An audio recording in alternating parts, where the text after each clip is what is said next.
Assalamualaikum warahmatullahi wabarakatuh. Perkenalkan, nama saya Agus Sugiharto Sapari.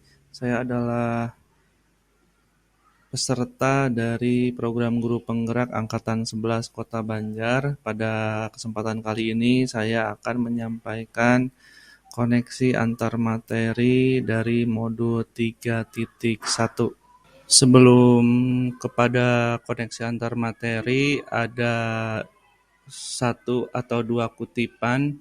Yang pertama itu dari Bob Tolbert, yang apabila diterjemahkan, mengajarkan anak menghitung itu baik, namun mengajarkan mereka apa yang berharga atau utama adalah yang terbaik. Bisa digarisbawahi pentingnya mengarahkan pendidikan tidak hanya pada aspek teknis seperti keterampilan menghitung, tetapi juga pada pemahaman nilai-nilai dan prinsip kebajikan universal yang lebih dalam. Pendidikan tidak hanya tentang pengetahuan kognitif, tetapi pendidikan yang mengajarkan pendidikan karakter seperti adab, sopan santun, integritas, kejujuran, keadilan, empati, dan nilai-nilai kemanusiaan lainnya. Pendidikan yang berkarakter akan menghasilkan produk dan sumber daya manusia yang mulia dan beradab. Satu lagi dari George Wilhelm Friedrich Hegel, yang apabila diterjemahkan, pendidikan adalah sebuah seni untuk membuat manusia menjadi berperilaku etis. Dari kutipan di atas, pendidikan merupakan proses menuntun penguatan karakter dan nilai-nilai kebajikan universal yang diterima di seluruh dunia. Pendidikan karakter sangat penting, apalagi di zaman yang sudah modern seperti ini. Penguatan nilai karakter sangat dibutuhkan generasi sekarang untuk mencetak generasi pintar tidak hanya di bidang intelektual saja, tetapi juga mempunyai akhlak dan adab yang tinggi.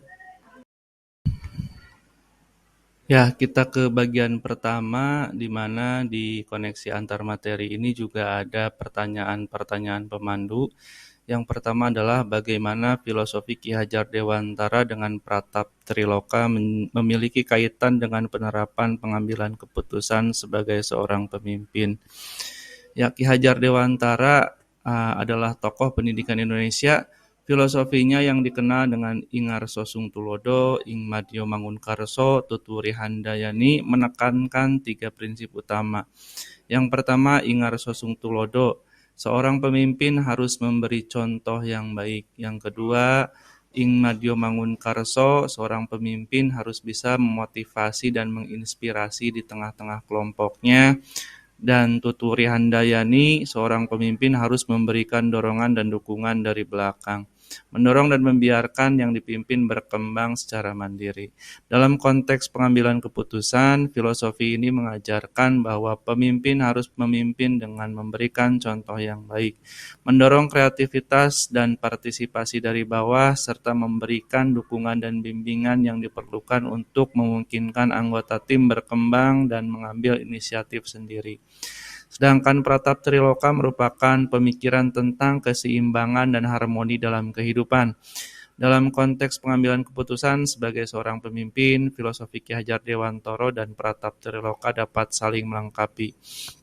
Yang pertama adalah keseimbangan dan harmoni. Pratap Triloka mengajarkan pentingnya keseimbangan antara berbagai aspek kehidupan dan pemahaman mendalam. Seorang pemimpin yang mengintegrasikan prinsip ini akan mengambil keputusan yang mempertimbangkan berbagai dimensi dan dampak dari keputusan tersebut, serta keseimbangan antara kebutuhan individu dan kelompok. Contoh dan inspirasinya, filosofi Ki Hajar Dewantara menggarisbawahi pentingnya memberi contoh dan inspirasi. Pemimpin yang memahami filosofi ini akan tahu bahwa keputusan mereka harus mencerminkan nilai-nilai yang ingin mereka tanamkan dan bahwa keputusan tersebut harus menginspirasi orang lain untuk berperilaku dan bekerja dengan cara yang diharapkan. Dukungan dan dorongan seperti prinsip Tutwuri Handayani, seorang pemimpin yang baik harus memberikan dukungan dan dorongan, memungkinkan orang lain untuk berkembang dan berkontribusi secara efektif. Filosofi Pratap Triloka mendukung ini dengan menekankan pentingnya harmoni dan integrasi dalam seluruh sistem, yang membantu dalam menciptakan lingkungan yang mendukung pertumbuhan dan inovasi. Pertanyaan kedua, bagaimana nilai-nilai yang tertanam dalam diri kita berpengaruh kepada prinsip-prinsip yang kita ambil dalam pengambilan suatu keputusan? Nilai-nilai bagi seorang guru penggerak adalah berpihak kepada murid, mandiri, kolaboratif, reflektif, dan inovatif. Nilai-nilai tersebut harus ada dalam proses pengambilan keputusan. Nilai-nilai tersebut sebagai cerminan dari arah keputusan yang akan diambil. Seperti tujuan pengambilannya harus berpihak pada murid, mandiri, bagaimana kita sebagai guru merespon suatu konflik dan permasalahan yang ada, kemudian adanya kerjasama dan kolaborasi di dalam tim ketika menyelesaikan sebuah permasalahan. Pengambilan keputusan yang selalu dievaluasi dan direfleksikan untuk perbaikan ke depannya, serta penanganan masalah dengan cara kreatif serta praktis. Selain itu, pengambilan keputusan ini juga harus berdasarkan nilai-nilai kebajikan yang lain seperti keadilan dan bertanggung jawab. Selanjutnya, bagaimana materi pengambilan keputusan berkaitan dengan kegiatan coaching yang diberikan pendampingan atau fasilitator dalam perjalanan proses pembelajaran kita, terutama dalam pengujian pengambilan keputusan yang telah kita ambil. Apakah pengambilan keputusan tersebut telah efektif? Masihkah ada pertanyaan-pertanyaan dalam diri kita atas pengambilan keputusan tersebut? Hal ini tentunya bisa dibantu oleh sesi coaching yang telah dibahas pada sebelumnya. Coaching bertujuan untuk membantu individu atau kelompok dalam proses pengambilan keputusan dengan cara yang lebih terstruktur dan reflektif. Dalam sesi coaching, pendamping atau fasilitator atau coach itu akan yang pertama membantu mengidentifikasi tujuan, mengarahkan klien untuk memahami tujuan mereka dengan lebih jelas. Yang kedua, menyediakan perspektif baru. Dan yang ketiga, memfasilitasi refleksi. Coaching dengan alur tirta dapat membantu guru dan pendidik untuk mengidentifikasi permasalahan yang terjadi, sehingga dapat membantu murid untuk menyelesaikan masalahnya dengan pertanyaan-pertanyaan yang berbobot. Alur tirta sangat berkaitan dengan 9 langkah pengambilan keputusan. Coaching memberikan kita dukungan dalam proses pengambilan keputusan dengan memfasilitasi refleksi, evaluasi, dan pengembangan keterampilan. Ini memungkinkan kita untuk membuat keputusan yang lebih baik dan lebih efektif serta menghadapi tantangan dengan lebih percaya diri. Pertanyaan selanjutnya adalah bagaimana kemampuan guru dalam mengelola dan menyadari aspek sosial emosionalnya akan berpengaruh terhadap pengambilan suatu keputusan, khususnya masalah dilema etika. Ya, pengelolaan dan kesadaran aspek sosial emosional tentu saja memainkan peran penting dalam proses pengambilan keputusan, terutama ketika menghadapi dilema etika. Guru yang mampu mengelola emosi mereka, kesadaran diri, manajemen diri, kesadaran sosial dengan rasa empati yang tinggi terhadap orang lain, tetap menjaga hubungan komunikasi baik dengan orang yang terlibat dan tetap konsisten dengan nilai-nilai etika mereka akan membuat keputusan yang bertanggung jawab, lebih adil, rasional, dan berdampak positif bagi lingkungan pendidikan. Kemampuan sosial emosional juga menurut saya sangat berpengaruh ketika keputusan-keputusannya banyak variabel yang dihadapi seperti kondisi-kondisi yang harus segera diambil keputusan, seperti dilema etika yang sebenarnya ketika diuji publikasi ternyata terdapat pro kontra, itu juga sangat berpengaruh. Selanjutnya, bagaimana pembahasan studi kasus yang fokus pada masalah moral atau etika kembali kepada nilai-nilai yang dianut seorang pendidik. Pembahasan studi kasus yang fokus pada dilema etika dan bujukan moral sangat bergantung pada nilai-nilai yang dianut pendidik. Sehingga pendidik atau guru harus memiliki nilai-nilai kebajikan universal seperti kebenaran, keadilan, kejujuran, dan lain sebagainya. Dengan merujuk pada nilai-nilai kebajikan universal dan profesional, pendidik dapat memastikan bahwa keputusan yang diambil tidak hanya adil dan etis, tetapi juga konsisten dengan prinsip-prinsip yang mereka anggap penting. Pendekatan berbasis nilai ini membantu dan membuat keputusan yang lebih informatif, reflektif, dan bertanggung jawab, sambil memastikan bahwa keputusan tersebut mendukung kesejahteraan semua pihak yang terlibat. Bagaimana pengambilan keputusan yang tepat tentunya berdampak pada terciptanya lingkungan yang positif, kondusif, aman, dan nyaman. Tentu saja keputusan yang tepat memainkan peran penting dalam menciptakan lingkungan yang positif, kondusif, aman, dan nyaman. Dengan memastikan keadilan, membangun kepercayaan, meningkatkan kesejahteraan, dan mendukung partisipasi serta keterlibatan, keputusan yang bijaksana dan etis dapat secara signifikan mempengaruhi kualitas dan atmosfer lingkungan, baik di tempat kerja, sekolah, maupun komunitas. Apakah tantangan-tantangan di lingkungan Anda untuk dapat menjalankan pengambilan keputusan terhadap kasus-kasus dilematika? Adakah kaitannya dengan perubahan paradigma di lingkungan Anda? Tantangan dalam pengambilan keputusan terkait dilematika sering terkait dengan konflik nilai, tekanan eksternal, keterbatasan informasi, kompleksitas situasi, perbedaan perspektif, dan kepatuhan terhadap regulasi. Di antara 4 paradigma dilema etika yang sering berkaitan dengan lingkungan sekolah, yaitu yang pertama individu lawan kelompok, yang kedua rasa keadilan lawan rasa kasihan, yang ketiga kebenaran lawan kesetiaan, dan keempat jangka pendek lawan jangka pandang. Menyadari dan mengatasi tantangan ini secara proaktif dapat membantu kita dan sekolah membuat keputusan yang lebih baik dan lebih etis dalam lingkungan yang terus berubah. Apakah pengaruh pengambilan keputusan yang kita ambil ini dengan pengajaran yang memerdekakan murid-murid kita? Bagaimana kita memutuskan pembelajaran yang tepat untuk potensi murid kita yang berbeda-beda? Pengambilan keputusan dalam pengajaran mempunyai pengaruh yang besar terhadap kemerdekaan murid dalam proses pembelajaran. Seorang guru atau pendidik harus memahami kebutuhan dan potensi murid, menetapkan tujuan pembelajaran yang relevan, menetapkan pembelajaran berdiferensiasi dengan pendekatan sosial emosional. Pembelajaran berdiferensi dapat menjadi solusi untuk memenuhi kebutuhan belajar murid berdasarkan kesiapan belajar, minat belajar, dan profil belajar. Memilih metode pengajaran yang tepat untuk berbagai potensi murid dapat menciptakan lingkungan yang inklusif dan mendukung pembelajaran. Dengan keputusan yang baik, pendidik dapat menciptakan pengalaman pembelajaran yang memberdayakan murid untuk mencapai potensi optimal mereka.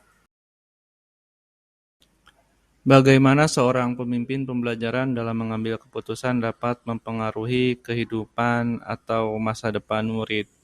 Kalau menurut saya, keputusan-keputusan yang kita ambil sebagai guru, sebagai pemimpin pembelajaran, pasti sangat berpengaruh kepada kehidupan atau masa depan murid-murid kita. Keputusan-keputusan yang kita ambil dalam kelas dan dalam pembelajaran bisa sangat mempengaruhi mental, bisa sangat mempengaruhi pemikiran, bisa dapat mempengaruhi sudut pandang murid-murid kita yang kedepannya akan mempengaruhi juga masa depan mereka. Apakah kesimpulan akhir yang dapat Anda tarik dari pelajaran modul materi ini dan keterkaitannya dengan modul-modul sebelumnya? Secara keseluruhan, modul 3.1 ini membahas tentang hubungan erat antara pengambilan keputusan berbasis nilai-nilai kebajikan universal sebagai pemimpin dengan materi pada modul-modul sebelumnya. prinsip dan paradigma dilema etika dalam pengambilan keputusan hendaknya harus berdasarkan dengan nilai-nilai kebajikan universal, bertanggung jawab dan berpihak pada murid. Semua dasar pengambilan keputusan tersebut terdapat dalam modul sebelumnya, yaitu filosofi pemikiran Ki Hajar Dewantara, nilai dan peran guru penggerak, dan budaya positif. Seorang guru harus memenuhi kebutuhan belajar muridnya dengan pembelajaran yang memiliki asas berdiferensiasi. Keterkaitan antara modul-modul ini menunjukkan bahwa keputusan yang bijaksana dan berbasis nilai-nilai kebajikan universal mempengaruhi kualitas pembelajaran dan hasil pendidikan murid secara menyeluruh. Integrasi aspek-aspek ini dalam praktik sehari-hari mendukung pembelajaran yang memberdayakan murid dan mempersiapkan mereka untuk masa depan yang lebih baik. Selanjutnya, sejauh mana pemahaman Anda tentang konsep-konsep yang telah Anda pelajari di modul ini, yaitu dilema etika dan bujukan moral, 4 paradigma pengambilan keputusan, 3 prinsip pengambilan keputusan, dan 9 langkah pengambilan dan pengujian keputusan. Adakah hal-hal yang di luar dugaan? Yang pertama tentang dilema etika, itu adalah situasi yang terjadi ketika seseorang harus memiliki antara dua pilihan di mana kedua pilihan secara moral benar tetapi bertentangan. Sementara itu bujukan moral atau benar lawan salah, yaitu situasi yang terjadi ketika seseorang harus membuat keputusan antara kebenaran dan sesuatu yang salah. Yang selanjutnya itu 4 paradigma pengambilan keputusan. Yang pertama itu individu lawan kelompok. Ini maksud saya 4 paradigma dilema etika. Yang pertama individu lawan kelompok atau individual versus community. Yang kedua, rasa keadilan lawan rasa kasihan. Yang ketiga, kebenaran lawan kesetiaan. Yang keempat, jangka pendek lawan jangka panjang. Itu adalah 4 macam-macam dilema etika. Yang selanjutnya, 3 prinsip pengambilan keputusan. Yang pertama, berpikir berbasis hasil akhir atau end-based thinking. Yang kedua, berpikir berbasis peraturan atau rule-based thinking.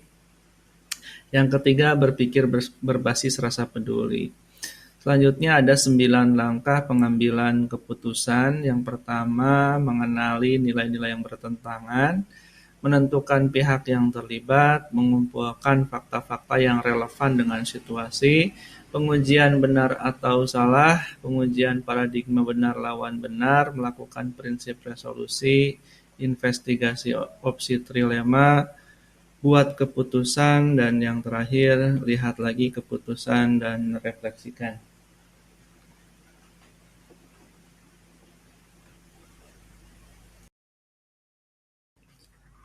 Selanjutnya, sebelum mempelajari modul ini, pernahkah Anda menerapkan pengambilan keputusan sebagai pemimpin dalam situasi moral dilema? Bila mana pernah, apa bedanya dengan apa yang Anda pelajari di modul ini? Baik, tentu saja sebagai guru, saya pernah, sebagai pemimpin pembelajaran, saya pernah mengambil keputusan-keputusan yang apabila dilihat lagi sekarang, keputusan-keputusan itu bisa dibilang penting dan berpengaruh terhadap pihak lain. Yang saya lakukan selama ini adalah secara tidak sadar dan tidak terstruktur, saya sebenarnya sudah menjalankan beberapa dari 9 langkah pengambilan keputusan. Dan kecenderungan paling banyak itu saya berpikir berbasis peraturan dan hasil akhir, seperti itu. Bedanya mungkin dibandingkan dengan teori yang dipelajari, teorinya lebih terstruktur, dan apabila diaplikasikan dengan eh, cukup mendekati teori, hasilnya akan lebih terukur dan akan lebih baik eh, untuk menuntun kita dalam mengambil keputusan-keputusan ke depannya. Ya, seberapa penting mempelajari topik modul ini? Tentu saja sangat penting. Modul ini membuat saya memahami sedikit dan banyak lebih memahami mengenai teori pengambilan keputusan, studi-studi kasus yang muncul, praktik-praktik di lapangan seperti apa melalui wawancara yang sudah dijalankan juga. Tentu saja menjadi sangat penting, apalagi ke depan apabila kita atau saya menjadi seorang pemimpin, dan sekarang pun menjadi pemimpin pembelajaran. Tentu saja mengambil keputusan yang tepat, bukan hanya benar, tapi harus tepat, adalah sesuatu hal yang sangat krusial seperti itu.